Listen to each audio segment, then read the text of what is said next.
Bienvenido a un nuevo curso gratuito. En esta ocasión vamos a hablar de cómo puedes estructurar y gestionar reuniones efectivas, porque la mayoría de reuniones efectivas no lo son mucho. Hola, ¿qué tal? ¿Cómo estás? Espero que estés bien. Soy Miquel Nadal, un gusto saludarte y en esta ocasión me encantaría presentarte un curso con todo tipo de estrategias, técnicas y actividades prácticas para que puedas crear reuniones efectivas lo antes posible. Y es que la mayoría de ellas son un horror. No quiero repetirlas, se podrían haber resumido con un mail. Pero antes que nada, dale un buen like a este vídeo para que llegue a muchas más personas que también tienen problemas con las reuniones. Y en segundo lugar, me encantaría que te suscribieras al único canal donde hablamos sobre neurociencia, productividad y por supuesto también sobre reuniones efectivas. Así que sí o sí, sin más dilación, dentro vídeo. Pero antes que nada, una pequeña reflexión, y es que la mayoría de reuniones corresponden a un seguimiento, como si quisiéramos controlarlo absolutamente todo. Esto no tiene ningún sentido, ya no somos micropolicías o microgestores que nos dedicamos a ver exactamente qué es lo que hizo cada miembro del equipo. Así que me gustaría que todas las reuniones que tengas, plantéate por un momento qué sentido tienen. Quizá lo tuvieron en su momento cuando se empezaron, pero ahora quizá ya no tanto. Revísalas a menudo. Muchas veces, la mayoría de ellas, las hacemos totalmente por defecto. Ya tenemos una reunión mensual agendada, pues vamos a hacerla. ¿Qué pasaría si esta reunión mensual se hiciera cada 2 meses o que simplemente desapareciera? Ahí está la clave de plantearse constantemente qué hacemos con las reuniones. Uno de los mantras que voy a repetir más en este curso es que una reunión debería darte más energía de la que sale. Normalmente las reuniones drenan tu energía y al final de la sesión te sientes como más agotado, más cansado. Pues una reunión tiene que ser todo lo contrario. Una reunión es para que salgas motivado, con energía, con ganas de más. Si esa reunión al final termina siendo un desastre, ¡Buah, qué desgaste total tener que hacer esto! No me apetece absolutamente nada. así que dale un stop a esas reuniones actuales que tienes y dale una vuelta. Oye, ¿qué está ocurriendo en realidad? ¿Tengo que hacerla o no debería hacerla? Ah, por cierto, en línea de lo que decíamos antes, importante también la pregunta ¿es necesario hacer la reunión? La mayoría de ellas, como decíamos antes, no tiene una utilidad real, no aporta nada y sobre todo no da energía a los colaboradores. Así que ya lo sabes, piénsalo bien antes. ¿Es necesaria, sí o no? La mayoría de veces ya sabes la respuesta. Va a ser un rotundo no. Solo en aquellos casos que crees que puede aportar valor, que dé energía y sobre todo que las personas digan ¡buah, quiero más reuniones como esta!, entonces sí que estarás en el camino correcto. Y empezamos ya con el contenido para estructurar reuniones efectivas. Déjame empezar con una frase y es que las reuniones efectivas son como los extraterrestres. La gente dice haberlas visto, pero siempre hay alguien que duda de su existencia. Y es que la mayoría de reuniones, si después preguntas a micro abierto a las personas que han participado, pocas son las que te dicen ¡buah! Esta es una reunión súper productiva. Ojalá hiciéramos más. No es lo más habitual. Evidentemente dependerá de la gestión y del tipo de empresa, pero ya te avanzo que la mayoría de reuniones nos quitan energía. Quédate con esta frase que para mí es muy importante. Una reunión debería darte más energía al final que quitártela. Habitualmente una reunión lo que hace es drenarte toda la energía y te quedas absolutamente vacío. Vamos a ver ahora esta diferencia entre una reunión y una tertulia. Fíjate que una reunión tiene que ver con algo estructurado, que ha sido previamente preparado,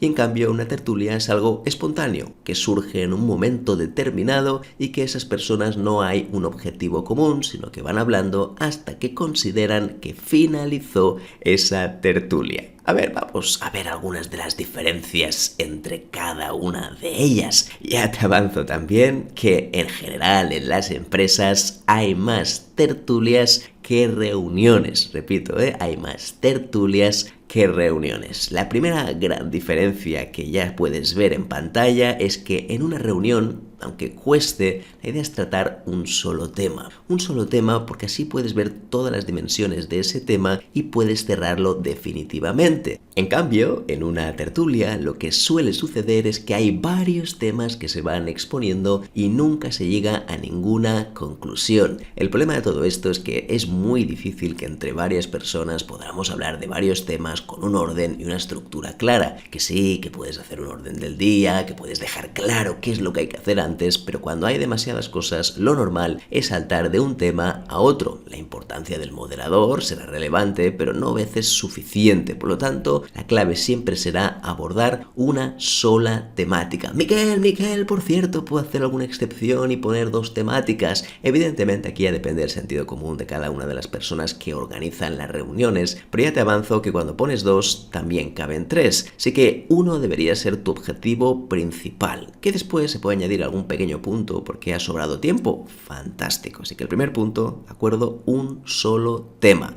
Avanzando un poquito más, tendríamos el tema de cerrar un melón versus abrir varios melones. Esto tiene que ver exactamente con lo mismo. Cuando hay muchos temas, surgen inevitablemente cosas colaterales. En una reunión, lo importante es que hemos abordado una temática y hay que cerrarla. Es decir, hay que salir con una solución. Si, por ejemplo, hacemos la reunión y no tenemos suficiente información para poder cerrar ese melón, esto significa, en pocas palabras, que no estaba bien preparada. De hecho, este es uno de los principales problemas que adolecen la mayoría de reuniones. No hay preparación y por lo tanto lo que sucede habitualmente es que se termina hablando de muchísimas otras cosas que a veces no tienen tanta relevancia dentro de la propia reunión. En el formato tertulia, que es el que empezamos a hablar sobre diferentes temas y vamos abordando, eso al final es totalmente infinito, porque claro, un tema deriva al otro, cosa cero productiva cuando hablamos de reuniones. Avanzando un poquito más, nos encontramos con los asistentes. En una reunión tendríamos muy pocos asistentes, esto es lo recomendable, aunque hablaremos más de esto en detalle, y en una tertulia, oye, puede haber tanta gente como quieras. No es obligatorio, a veces pasa que en una tertulia también son pocos, pero como no hay una temática clara, se termina divagando. En este caso, lo que suele suceder también es que cuando hay muchas más personas, la diversidad y disparidad de opciones hace que esto sea totalmente interminable.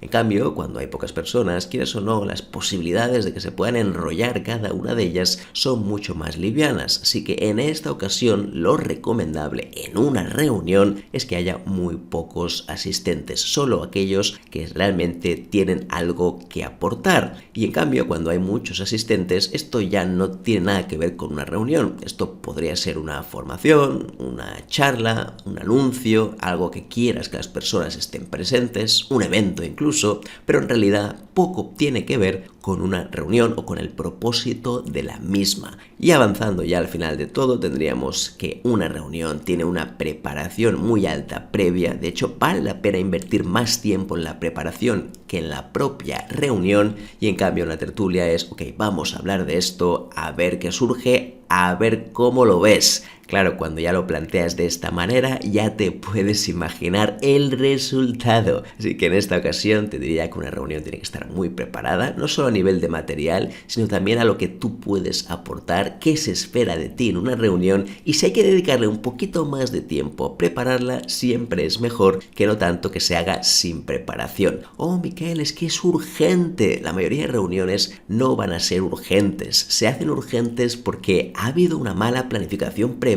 y al final hay que ir corriendo tratando de solucionar. Urgencias reales que hay que reunirse estilo cónclave, eso suele suceder muy poco. En cambio, en la tertulia, esto es un clásico y es sin preparación, cada uno va con lo que más o menos tiene y a partir de aquí se van lanzando algunas conclusiones nada finales que muchas veces lo que hacen es entorpecer la productividad de los colaboradores. Acuérdate siempre de tener un objetivo en mente, no tengas varios porque si no las personas van a empezar a divagar y la solución tardará mucho en llegar. Cuando uno lo tiene totalmente preparado, es la única meta que quieres solucionar, todo va extraordinariamente rápido. En cambio, cuando hay demasiados melones abiertos, el gran problema principal que tenemos es que esto termina siendo totalmente infinito. No tiene nada que ver con una reunión perfecta, no es óptimo, además alargas muchísimo el tiempo de las personas sin que esto tenga una repercusión en los resultados. Así que acuérdate, importante, una sola meta, piénsalo bien y prepárala antes de manera individual, no lo hagas de manera colectiva. Por cada uno que se apañe y ya está bien. Cuando en realidad todo el mundo debería saber cuál es su cometido y cuál es el objetivo principal que se espera de esa persona. A nivel teórico existen muchísimos tipos de reuniones, pero si queremos simplificarlo, en total habría 3 tipos principales de reuniones. Ahora los vamos a ver. Ya te avanzo que hay uno de ellos que deberíamos reducirlo drásticamente interesante, otro de ellos que puedes mantenerlo a la perfección y el último de todos habría que aumentarlo, ya que en la mayoría de organizaciones es prácticamente nulo. Te voy a desvelar ahora mismo en qué consisten estas 3 reuniones y por supuesto pondremos ejemplos prácticos para que se entienda. Las primeras de todas tienen que ver con las operativas. Las operativas son aquellas que son para hacer seguimiento con el equipo. Les llamo operativas porque habitualmente hay una persona que las coordina y el resto suelen escuchar y como mucho al final pueden votar alguna opinión o aportar una pequeña idea. Pero en general las operativas, siendo sinceros, suelen ser bastante unilaterales. Le llamo las reuniones mesías. Las reuniones mesías consisten en que alguien tiene algo que comunicar y el resto todos están esperando ese gran mensaje. Al final, cuando hablamos de reuniones operativas, vamos a decir que son las más frecuentes dentro de la empresa. Incluso cuando hablamos de las operativas nos referimos a las típicas reuniones de equipo que están organizadas ya como mínimo una vez a la semana o incluso en algunas empresas más de una vez a la semana. ¿Qué sucede? Yo tengo una máxima que he explicado durante varias veces en este curso y es que la idea de las reuniones es que salgas con más energía de la que entras. Y justamente uno de los principales problemas que tiene este tipo de reuniones es que no aporta demasiado. Vamos a suponer que es una reunión de equipo donde hay alguien que presenta lo que se ha conseguido esta semana y después al final cada persona dice qué es lo que ha hecho. ¿Qué sucede habitualmente? Que cuando te toca a ti, estás concentrado, lo comunicas y después desconectas por completo. Para evitar esto, la clave sería que estas reuniones operativas buscáramos una alternativa a no tener que hacerla de esta manera, tanto en vivo o presencial, o simplemente que estés ahí pendiente de lo que se está diciendo. Muchas de estas reuniones operativas al final se hacen sin cámara, a veces sin micro, y no sabemos ni siquiera si las personas están atentas o no. Lo que hay que pensar, sobre todo, y esto es importante, es que a nivel de tiempo, si vas sumando la cantidad de horas que nos pierde una reunión operativa, en definitiva el problema es auténticamente brutal de tiempo. Y es que no solo no estamos ahorrando tiempo, sino que estamos utilizando un tiempo muy valioso de los colaboradores para cosas que no aportan valor.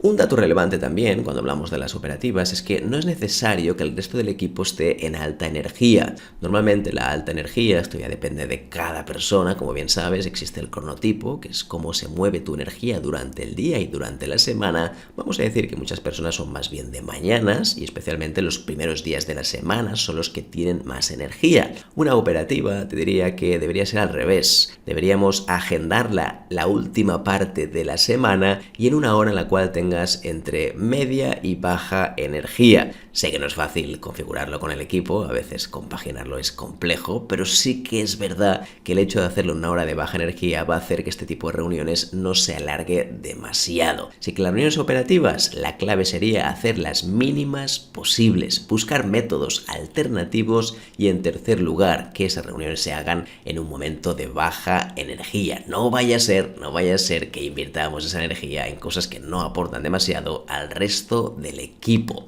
Además de las reuniones operativas, tendríamos otro tipo de reuniones, que en este caso vamos a llamar las reuniones estratégicas. Estas ya las haces sobre la marcha. Estrategia significa que, por ejemplo, cuando hay un problema o cuando hay una tarea que resolver con varias personas, quedas con ellas e intentas solucionarlo. Es una reunión totalmente activa, a diferencia de la operativa, que suele ser más bien pasiva. Esta reunión activa implica participación por parte de la mayoría de colaboradores. Eso lo que nos va a hacer también es que no podemos hacerla en momentos de baja energía. Hay que buscar un momento de alta energía para ese equipo y aquí se recomienda las primeras horas de la mañana y además de eso también que sea el principio de la semana. Así las personas estarán más frescas, más despejadas y con mayor posibilidad de aportar ideas creativas. Este tipo de reuniones se suelen hacer sobre la marcha y ya es bueno que se haga así. Y es que al final cuando necesitamos esto lo hacemos. Exactamente debería ocurrir con las operativas, pero las operativas sí sí que nos empeñamos en que se hagan todas las semanas, a veces incluso más de una vez a la semana, para hacer ese seguimiento, para hacer de policía muchas veces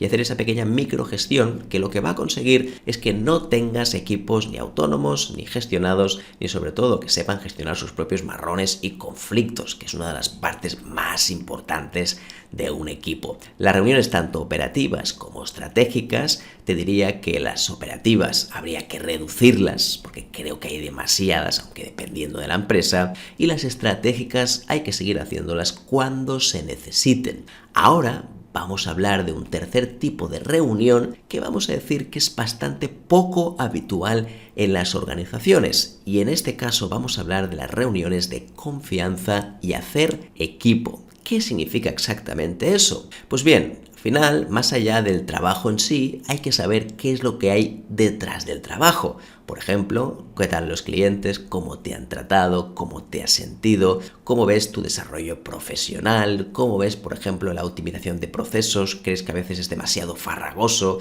Todo esto, si no se habla, corremos el riesgo de que algún día explote de alguna manera. Al final, los colaboradores, como bien sabes, van acumulando experiencias y si no hay un momento de eso para expresarlo, el problema principal es que al final peta.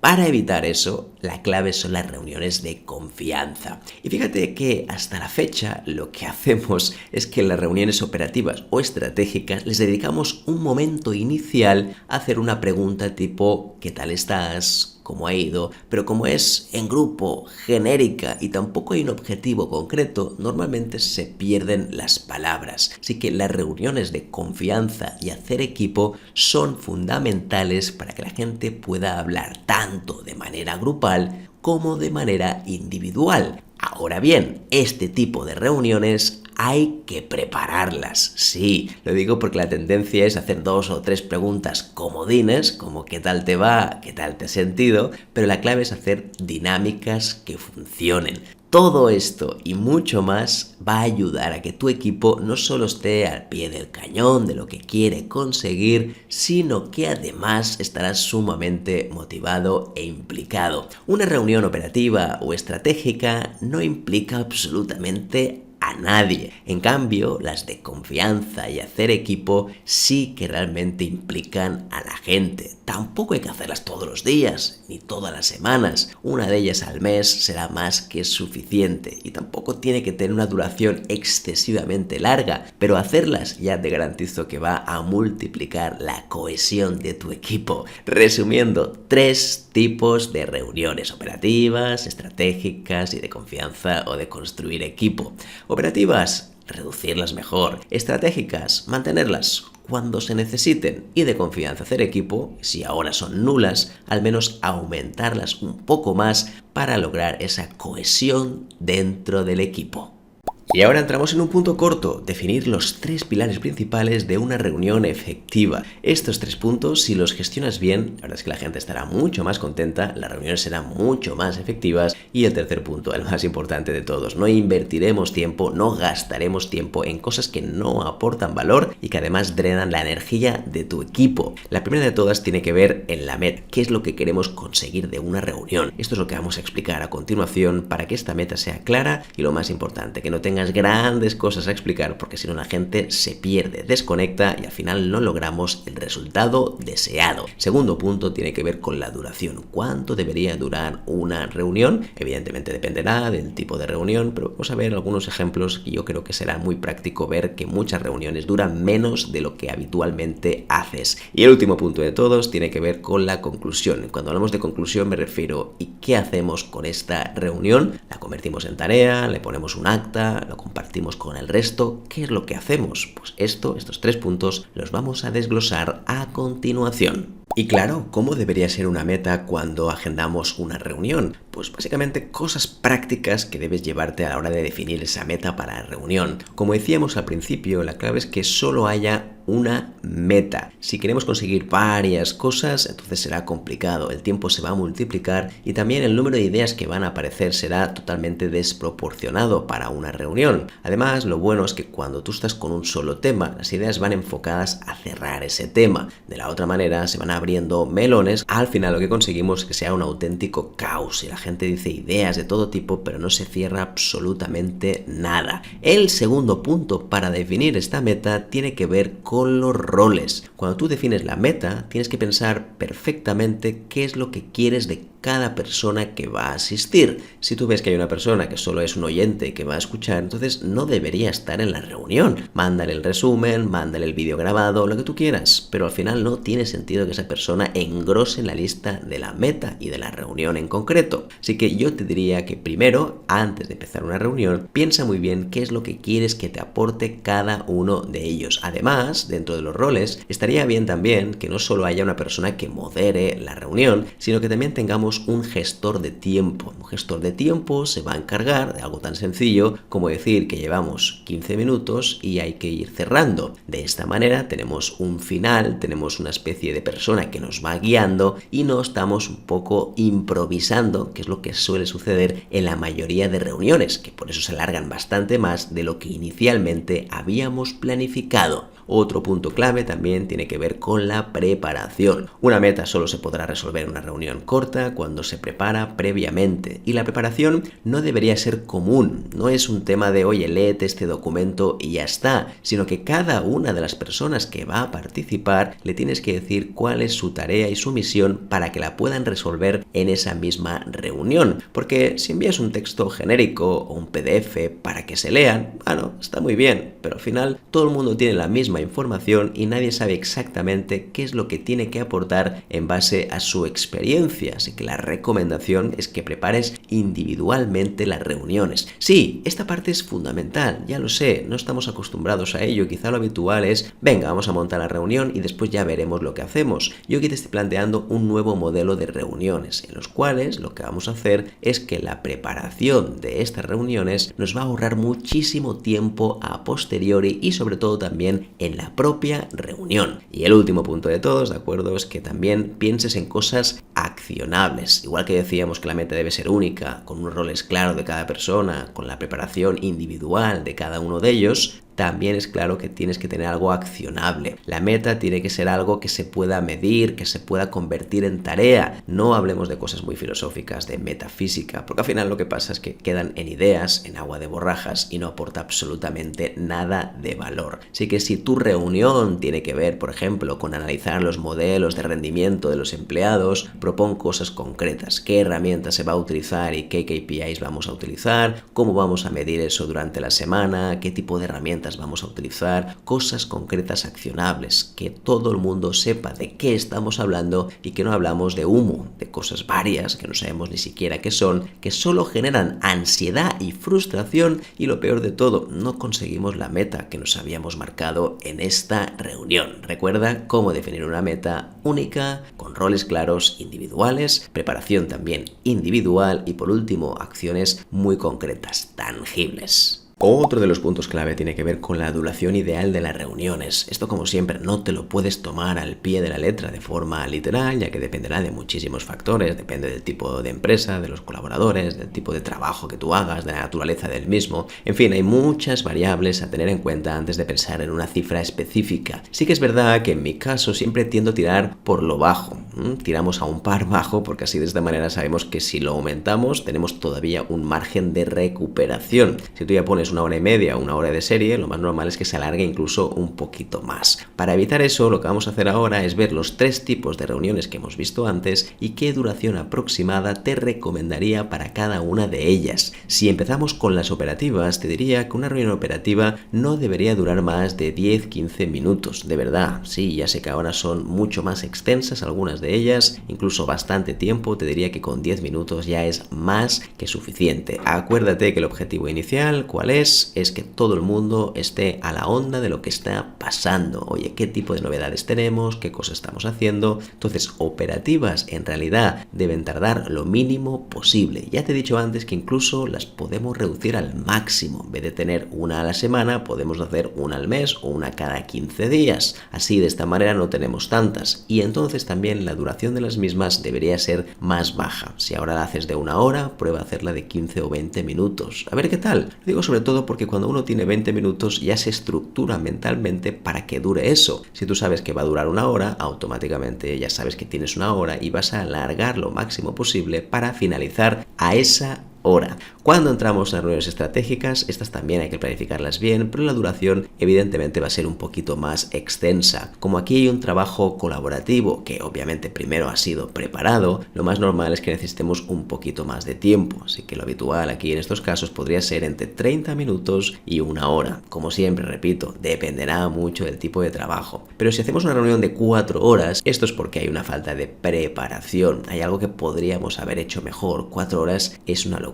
de una reunión si la preparamos antes, porque al final recuerda que el objetivo de una reunión tiene que ver con cerrar temas, no abrir cosas nuevas. Y la última de todas, que son las de equipo, esas sí que pueden ser un poquito más extensas. Yo te diría que estas prácticas 45 minutos está bien, pero además no las haremos ni semanalmente ni siquiera cada 15 días. Yo te recomendaba antes que hagas una al mes. Entonces, un día al mes que le dediques 45 minutos a este tipo de reuniones, en principio esto no va a cambiar demasiado, es decir, no va a ser algo que digas, ¡buah, es que estoy invirtiendo muchísimo tiempo! Además, como antes te decía, esto es una inversión. El tiempo que le vas a dedicar lo obtendrás en retorno a nivel de motivación, implicación y sobre todo ganas de formar parte del equipo. Que no todo sea técnico, que también hay una parte humana que hay que desarrollar, y si no lo hacemos de esta manera, lo más normal es que al final termine explotando por otro lado. Así que ya lo sabes, ¿de acuerdo? Duración ideal, operativas muy cortitas, 10 minutos, 15 minutos máximo, estratégicas. Es verdad que pueden ser un poquito más largas, pero media hora, una hora debería ser también lo máximo, siempre hay excepciones, y las de equipo van a ser un poco las más extensas, que van a ser alrededor de los 45 minutos, pero eso sí, una vez al mes, al menos las grupales. Cuando son individuales seguramente serán mucho más cortas, podrían ser de 10 o 15 minutos.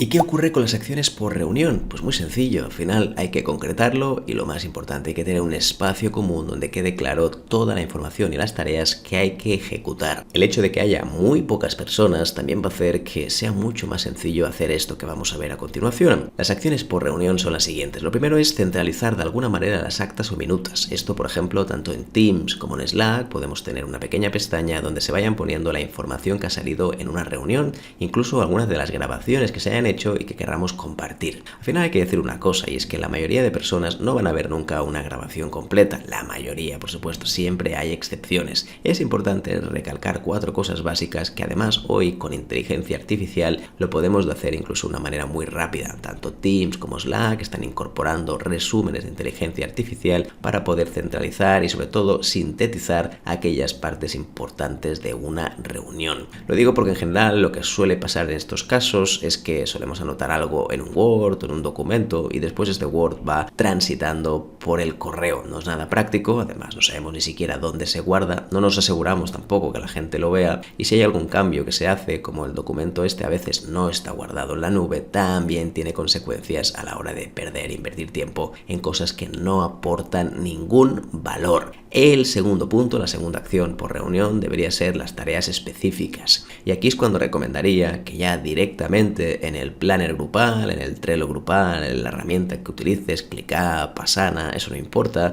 que ya pongas las tareas específicas. Sobre todo muy pequeñas, que no superen los 90 minutos, porque cuando pones demasiadas cosas grandes, muy elefantiásicas, deja de tener sentido, porque ya no sabes ni siquiera por dónde empezar. Así que asignar tareas específicas, sí, en la herramienta en cuestión, y asignar la persona responsable. Y si además hay una fecha también, pues también la añadiríamos para que esa persona tenga toda la información. No solo las tareas hay que añadir, sino también la información que necesite esa persona. ¿Hay algún dato, algún PDF, algún documento que tenga que añadir en las tareas? Pues voy a crear esa tarea y dentro le voy a poner el documento que necesita. Todo esto lo hacemos para facilitar el trabajo en equipo y además, sobre todo, como decíamos antes, para incrementar la productividad. Y el último punto de todas es el análisis de esto que estamos haciendo. ¿Tiene sentido este tipo de reunión? Sí, no, lo podríamos haber acortado. Podemos, por ejemplo, disminuir la frecuencia. En vez de que sea diario, vamos a hacerlo semanal. En vez de que sea semanal, va a ser cada 2 semanas. En vez de que sea cada 2 semanas, cada mes. Creo que es importante replantearse cada 2 por 3 las reuniones. Las reuniones normalmente surgen en un momento determinado, en las cuales consideramos que hay que hacer una vez a la semana. Pero a medida que avanza el tiempo y cambian las necesidades del equipo, y el equipo equipo incluso tiene más expertise y sobre todo ha crecido en experiencia, no hace falta quizá hacer tantas reuniones de seguimiento para comprobar que todo está funcionando a la perfección. Al final, como todo, todas las metodologías, ¿de acuerdo? Siempre dicen que lo mires todo lo antes posible, que lo revises todos los días, pero la pregunta es, ¿me funciona a mí como equipo? Evalúalo, replantéatelo y por último, toma una acción. Así que ya lo sabes, centralizar, tener un sitio compartido con las actas. Segundo punto, asignar tareas específicas con la fecha en el caso de que sea necesario.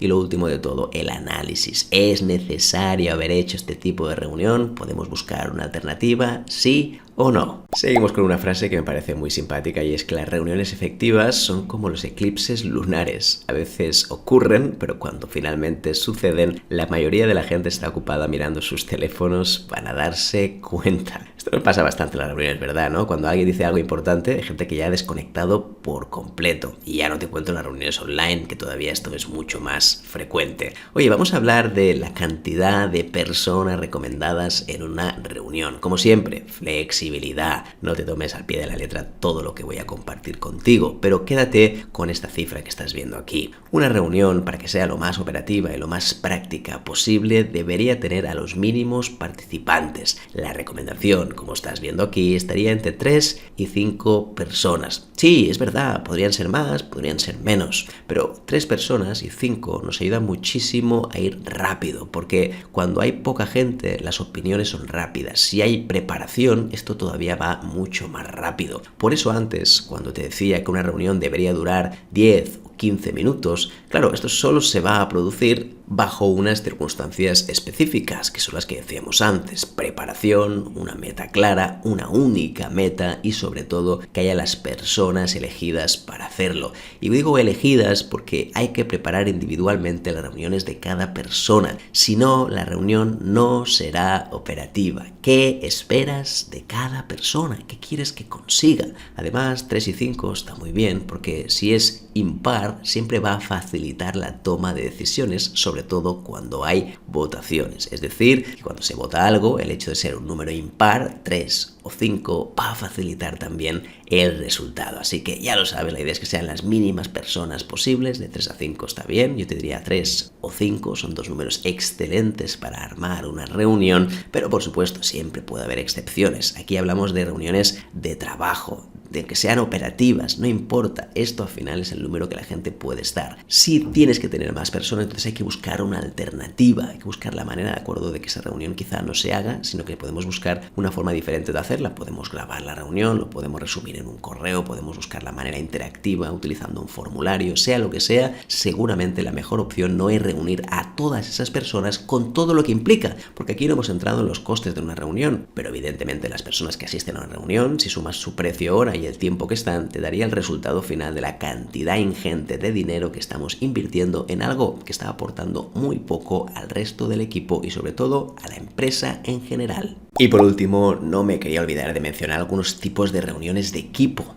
Acuérdate que antes había un tipo de reunión, además de las operativas y de las estratégicas, que tenían que ver con las reuniones de cohesión del equipo, reuniones de confianza, en definitiva, para construir equipo. Y este tipo de reuniones, por supuesto, las puedes organizar como quieras, pero si tienen una estructura y una dinámica, mucho mejor, porque así percibirán que esas reuniones no están hechas por hacer, sino que tienen un sentido y que además también ayudan al resto de los colaboradores. Una de las primeras reuniones que podríamos hacer es la gestión emocional en equipo. Esta la recomiendo mucho porque la clave es que incluso cada persona la puede organizar de manera distinta. No es necesario que siempre sea la misma persona responsable quien las haga. Consiste en explicar alguna anécdota con un cliente, un proveedor, un compañero, siempre manteniendo la confidencialidad de esa persona y que se pueda comentar algunas cosas de cómo te has sentido y qué puede hacer el resto del equipo para ayudarte o prevenir este tipo de situaciones. Esto alivia muchísimo, sobre todo en entornos de alto estrés, donde hay muchísimas tareas que hacer. Al final van pasando cosas y uno va tragando con todo. Esto, como no lo expresas, lo más normal es que el día que estés un poquito más de bajón o te sientas peor por algo en concreto, reto, es probable que terminas escupiéndolo directamente a la cara de otros colaboradores, aunque sea de manera inconsciente. El hecho de hacer alguna dinámica donde se trabaje esa gestión emocional, que el resto vean que lo que les sucede también es algo compartido con otras personas, va a ayudar muchísimo a que el resto del equipo también relativice ciertas cosas, entienda ciertos comportamientos y podamos aminorar esa intensidad emocional que muchas veces vivimos en el día a día. Lo mismo vamos a hacer con la gestión emocional a título individual. Hay ciertas cosas que no vas a compartir en equipo, otras sí. Entonces esas que sean más a título personal y sobre todo también para establecer esa buena relación individual con el colaborador,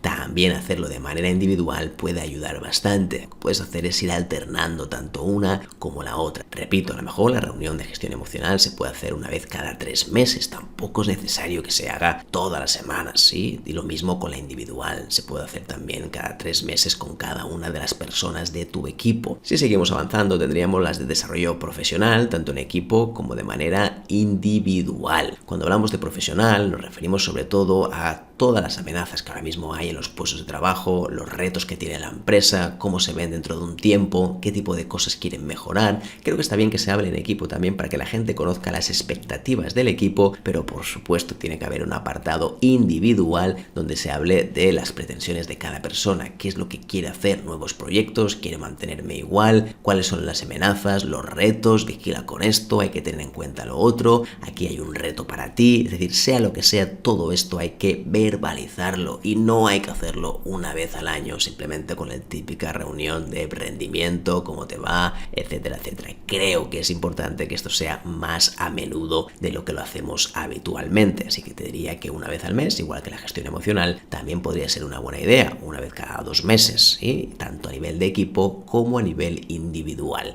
Y la última de todas, de acuerdo que es importante sobre todo para evitar rencillas entre los colaboradores, tanto de forma interna como externa, creo que es clave poder optimizar los procesos. Sí, por ejemplo, cada vez que me envía este email lo podemos buscar de otra manera, pues sí, lo haremos con un formulario y así será mucho más rápido y práctico y no nos vamos a dejar información. Genial. Estas cosas, cuando se hablan en equipo, es más fácil que todo el mundo pueda expresar cómo se siente y ver posibles soluciones para optimizar esos procesos diarios que uno no lo suele ver, porque claro, el día a día al final te consume, pero es una forma excelente de ver cómo trabajan otros compañeros, buscar soluciones compartidas y sobre todo evitar o eliminar el máximo número de fricciones o restricciones entre mis compañeros. Cuando la gente conoce qué es lo que yo necesito, buscamos soluciones. Cuando no, cada uno se genera sus propias películas mentales que inevitablemente terminan afectando al equipo. Si que lo ves, hay 3 grandes tipos de reuniones de equipo, de gestión emocional, tanto en equipo como individual, desarrollo profesional, tanto en equipo como individual también, y por último la de optimización de procesos, que esta sí que sería sobre todo a nivel grupal. Y déjame concluir con una frase de estas que hemos ido comentando a lo largo del curso: las reuniones efectivas son como los unicornios, legendarias, mágicas, y la mayoría de la gente duda de su existencia real en el mundo laboral. Ay, pues ahí lo tienes, estrategias prácticas para poderse reunir mejor, de manera más efectiva. Y es que las reuniones se nos va muchísimo tiempo y el problema de todo es que no es tiempo de valor, es tiempo totalmente innecesario que podíamos haberlo sustituido por otras acciones o por otras alternativas más efectivas. Por cierto, de todo el curso, ¿con qué te quedas? Me encantaría que me dejaras aquí un mensaje rápido para poder leerte, aprender de ti y, ¿por qué no?, para hacer próximos vídeos también sobre reuniones efectivas. Antes de que te vayas, dale un buen like a este vídeo para que llegue a más personas.